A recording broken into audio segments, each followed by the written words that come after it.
मरीचिनां पदमिच्छन्ति वेददायो देवेभ्यः तवरेभ्यो देवानां सहस्रशीर्षं देवं विश्वाक्षं विश्वशम्भवं विश्वनारायणं देवमक्षरं परमं विश्वसप्तमान्यज्ञो विश्वनारायणं हरिं विश्वमेवेदं पुरुषस्तद्विश्व उपजीवदेवतिं विश्वस्यात्मेश्वरगुक्षाश्वरगुं शिवमच्युतम् नारायण महाज्ञेयं विश्वात्मानं परायणं नारायण परो ज्योतिरात्मा नारायण परः नारायण परो ध्यानाध्यान नारायण परः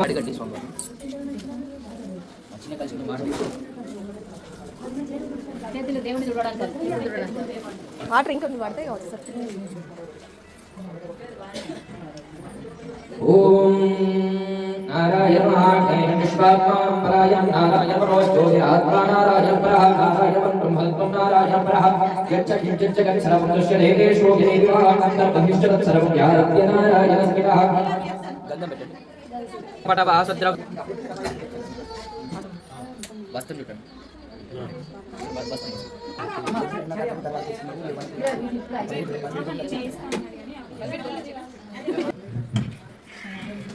एक्स्ट्रा गिल दीजिए उम्र के लिए सोमा हम इसको एक्स्ट्रा लीजिए तो हमारे व्यवहार से खत्म चालू कर देते हैं बाहर आवाज मैंने पूरा डायरेक्ट कर दिया डाटा అయిపోయింది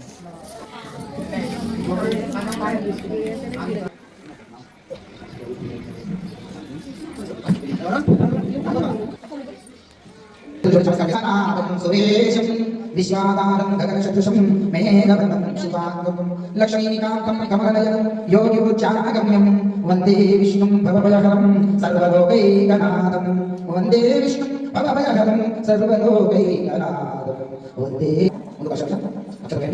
श्री सत्यनारायण स्वामी नमः स्वामी आवाहन చేసుకోండి आवाहयामि नमस्कारं पयामि तीर्थं हस्तयोगं पयामि पादयोगं पयामि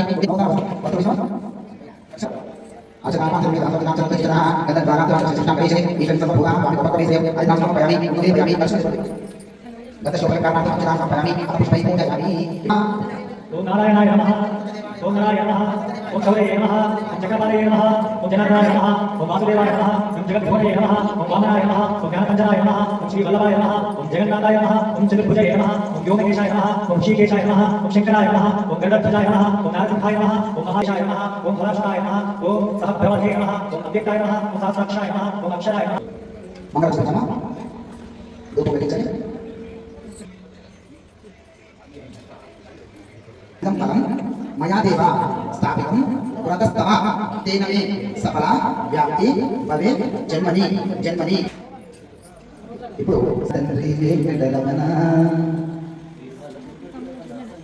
ఓకే ఇప్పుడు సాంబార్ కథ శ్రద్ధగా వినండి మనసు చౌనకాని మహాములు కొందరు నైమిషాలను అడిగినందుకు కూడుకున్న వారి సూత్రవారిని చూచి ఇలా అడిగినవారైన ఓ మహానుభావ ఏ వ్రతం చేసినా ఏ తపస్సు చేసినా కోరిన పనులు సిద్ధించునో అది దానిని మాకు చెప్పబోయారు చెప్పిన సూత్రవారిని అక్కడ ఉన్న మునీశ్వరులందరూ వేడుకున్నారు అప్పుడు సూత్ర భగవాను ఈ నెల చెప్తున్నారు ఓ ములారా ఒకప్పుడు నాలుగు నుంచి కూడా శ్రీ మహావిష్ణువు ఇదే విధంగా అడిగాడు అప్పుడు శ్రీమన్నారాయణ చెప్పిన విషయాన్ని ఇప్పుడు నేను చెప్తున్నాను శ్రద్ధగా వినండి అని ఇలా చెప్పదలిచారట ఒకప్పుడు నాలుగు అన్ని లోకాలు తిరుగుతున్నాడు మార్గంలో మన భూలోకానికి కూడా వచ్చాడు ఈ భూలోకంలో మా శ్రీ రమాసైత సత్యనారాయణ స్వామి గారి వ్రతమయ్యా ఈ వ్రతాన్ని ఎవరైతే భక్తి శ్రద్ధతో ఆచరిస్తారో వారు ఇహలోకంలో సకల ఐశ్వర్యం పొందిన వారి పరలోకంలో మోక్షాన్ని కూడా పొందుతారయ్యా నారద అని చెప్పి స్వయంగా శ్రీమన్నారాయణమూర్తి నారదు వారికి చెప్పగానే ఆ నారదుడు ఎంతో సంతోషించారట అప్పుడు స్వామి వారిని అడుగుతున్నారు తండ్రి జగన్నాథ ఈ యొక్క వ్రతాన్ని ఏ విధంగా ఆచరించారయ్యా దీన్ని ఈరోజు ఎవరైనా ఆచరించారా అదంతా నాకు సవిస్తారంగా చెప్పండి స్వామి అని వేడుకోగానే అప్పుడు ఆ స్వామి అంటున్నాడు ఓ నారద ఈ యొక్క సత్యనారాయణ స్వామి వ్రతము సకల దుఃఖములను నివారణ చేయాలి సకల ఐశ్వర్యం కలగలేను సంతానములు సర్వత్రా శబ్దములు ఈ యొక్క విషయం ఈ యొక్క వ్రతము శాఖమాసములు కానీ మాఘమాసములు కానీ కార్తీక మాసములు కానీ రవి సంక్రాంతి కానీ సూర్యుడు కొన్ని ఇతరులు కాలం నిర్వహించడం తర్వాత ఆ సత్యదేవత ఆ సత్యనారాయణ స్వామి వ్రతాన్ని పూజా స్థలంలో గోమయంలోనికి శుద్ధి చేసి పెట్టి ఆ పూజను రక్షించబడ్డాడు అందరూ ఈ విధంగా ప్రతి సంవత్సరం స్వామివారు చెప్పారు ఆ సార్లు ఎక్కువ సంతోషించబడ్డారు సత్యనారాయణ స్వామి వారు బ్రాహ్మణులు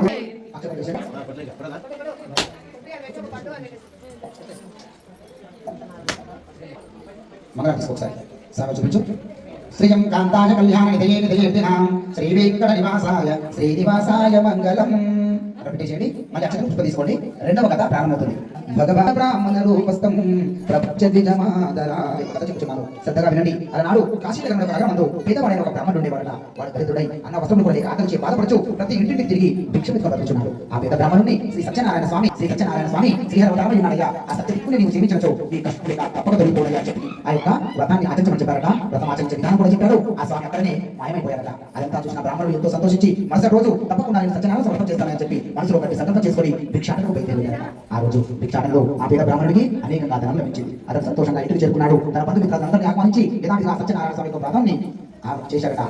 ఇంకెవరైనా ఈ వ్రతం చేసి ఉంటే వారికి కూడా చెప్పండిగా, మేము శ్రద్ధగా ఆలోచిస్తామని చెప్పి మళ్ళీ సూత్ర వారిని వేడుకోగానే సూత్ర భగవాన్ చెప్పుచున్నాడు, ఓ ముల్లారా, ఈ వ్రతం ఎవరెవరితో చేయబడలేదో ఇప్పుడు చెప్పుచున్నాను, శ్రద్ధగా వినండి. ఒకప్పుడు ఈ బ్రాహ్మణ సకల ఐశ్వర్యం పొందిన వారి పరలోకమైన మోక్షాన్ని కూడా పొందుతారు అని చెప్పారట. ఆ మాట వినగానే కట్టెల వారి ఎంతో అనేకంగా ధనం లభించింది. అతను సంతోషంగా ఇంటికి చేరుకొని తన బంధుమిత్రులందరినీ ఆహ్వానించి మాట ఇచ్చిన ప్రకారము వ్రతం చేసి స్వామికి సాష్టాంగ నమస్కారం చేసి వేడుకున్నాడట. ఎప్పుడైతే వ్రతం చేశాడో స్వామి భగవానుకి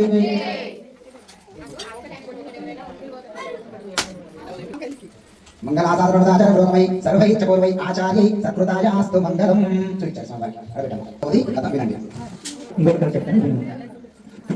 విద్వాంగులు చాలా సౌందర్యవతి, మంచి గుణం కలది.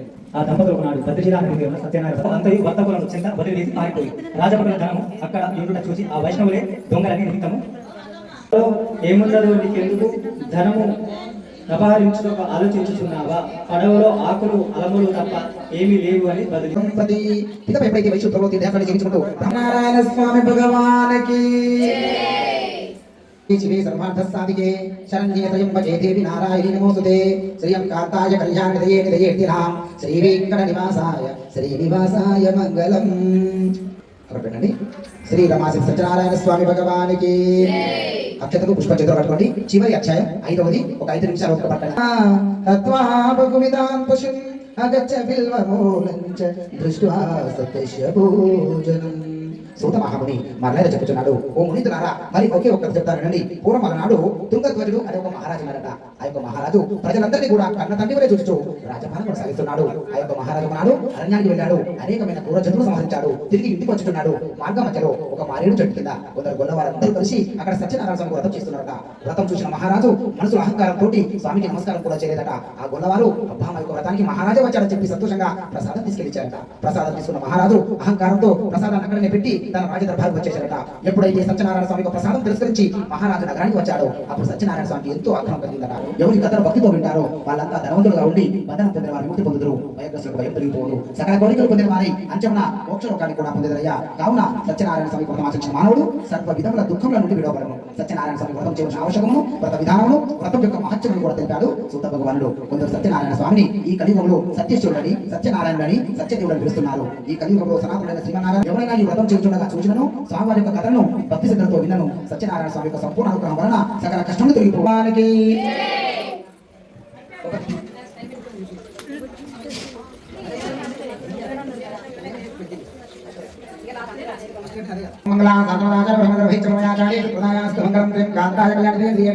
శ్రీవేంకటనివాసాయ శ్రీనివాసాయ మంగళం.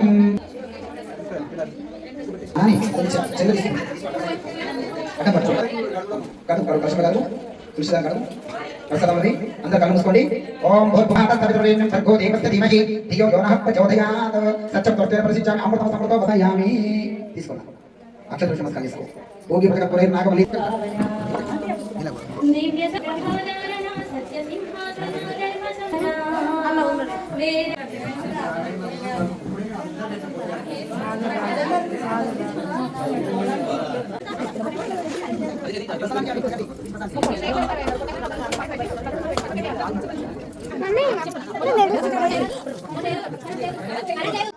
ఇంకా 3 అయినా జరుపు.